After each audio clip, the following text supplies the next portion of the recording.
Hello friends, welcome to my channel. આજે આપણે બનાવીશું બિસ્કિટ કેનેપી. જો તમે મારી ચેનલ પર નવા હો તો મારી ચેનલને સબસ્ક્રાઈબ કરજો, જેથી આવનારી નવી વિડીયોની નોટિફિકેશન તમને સૌથી પહેલાં મળી શકે. તો ચાલો આપણે રેસીપી સ્ટાર્ટ કરીશું. સૌપ્રથમ મેં અહીંયા એક નંગ મીડિયમ સાઇઝનું બટાકું લીધું છે. એને બાફીને છોલીને આ રીતે એને આપણે છીણી લેવાનું છે. તમે ઈચ્છો તો એને હાથથી પણ પ્રેસ કરીને એનો આ રીતે માવો તૈયાર કરી શકો છો. હવે આપણે આમાં 2 નંગ મોળા લીલા મરચાં છે, એને એકદમ ઝીણા સમારીને નાખીશું. સાથે આપણે આમાં કાળા મરીનો પાવડર છે 1/4 ટીસ્પૂન જેટલો એ નાખીશું.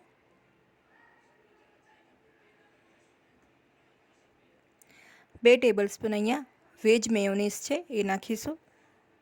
તો તમને આ વેજ મેયોનીઝ ગમે તે મોલમાં અથવા તો ગ્રોસરી શોપમાં ઇઝીલી મળી જાય છે. તો આપણે ચમચી વડે કાઢીને બધું સરસ રીતે નાખીને મિક્સ કરી લઈએ. તો અહીંયા મેં મેયોનીઝ આ રીતે લઈ લીધું છે.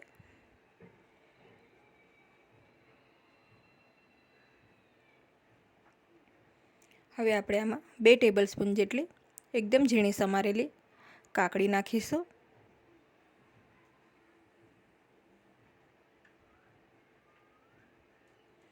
હવે જે પીઝા સિઝનિંગ આવે છે એ આપણે 1/4 ટીસ્પૂન જેટલું નાખીશું. સાથે ફ્રેશ કોથમીર છે 1/4 કપ જેટલું એ નાખીશું. અને સ્વાદ પ્રમાણે મીઠું એડ કરી દઈશું. હવે આ બધું આપણે મિક્સ કરી લેવાનું છે. તો આપણું મિક્સચર આ રીતનું દેખાશે, તમે જોઈ શકો છો. આપણે જ્યારે કાકડી આમાં એડ કરીએ તો પાણીવાળો ભાગ કાકડીનો એડ નથી કરવાનો, એ વાતનું ધ્યાન રાખવાનું છે આપણે. હવે મેં અહીંયા જે ખારા બિસ્કિટ આવે છે મોનેકો એ લીધા છે. તમે કોઈ પણ જીરાવાળા બિસ્કિટ કે નમકીન બિસ્કિટ લઈ શકો છો. ફક્ત આમાં મીઠા બિસ્કિટ આપણે નથી લેવાના.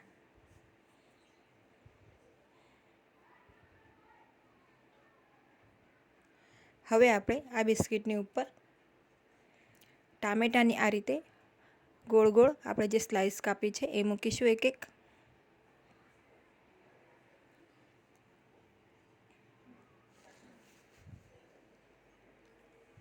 તો મેં બધા બિસ્કિટ ઉપર આ રીતે સ્લાઇસ ગોઠવી દીધી છે. હવે આપણે આની પર જે ચીઝની સ્લાઇસ આવે છે એમાંથી આપણે આ રીતે નાના નાના સ્ક્વેર કટ કરીને મૂકીશું. તો બધા જ બિસ્કિટ ઉપર આ રીતે આપણે ચીઝ મૂકી દઈએ. હવે આપણે મિક્સચર બનાવ્યું છે બટેકાવાળું, એ બધા જ બિસ્કિટ ઉપર થોડું થોડું મિશ્રણ આપણે મૂકી દઈશું.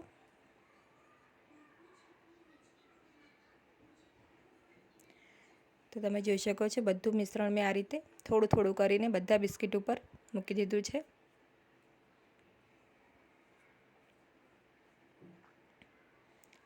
હવે અહીંયા મેં ટોમેટો કેચઅપ લીધું છે, તો એને આપણે થોડું થોડું એકદમ 2 ટીપકા જેટલું બધા ઉપર આ રીતે એડ કરી દઈશું. તો આ મિશ્રણથી આવી જ રીતે બીજા પણ 10 થી 12 બિસ્કિટ રેડી થાય છે. લાસ્ટમાં આપણે ચાટ મસાલો છે થોડો થોડો એ સ્પ્રિંકલ કરી દઈશું. તો આ રેસીપી એકદમ ફટાફટ બની જાય છે અને બાળકોથી લઈને મોટા સુધી બધાને જ આ રેસીપી ભાવે છે. તમે આને ટી ટાઈમમાં અથવા તો એઝ અ સ્ટાર્ટર તરીકે પણ બનાવી શકો છો.